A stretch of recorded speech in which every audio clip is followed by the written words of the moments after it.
Arestado ang dalawang hinihinalang high-value individuals matapos masakote sa isinagawang buy-bust operation sa Barangay General Paulino Santos, Coronadal City, South Cotabato nitong gabi ng Mayo 20 taong kasalukuyan.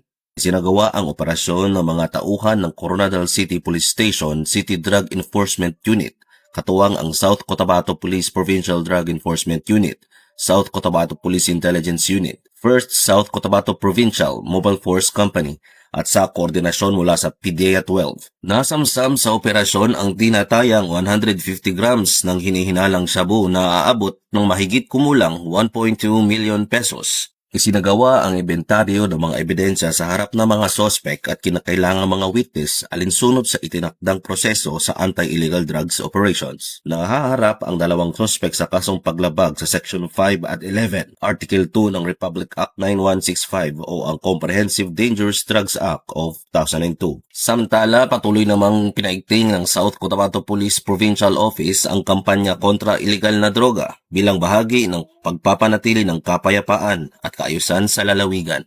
Mula dito sa Police Regional Office 12, ako ang inyong PNN Correspondent, Police Corporal Jose Doliano III, alagad ng batas, tagataguyod ng Balitang Pulis.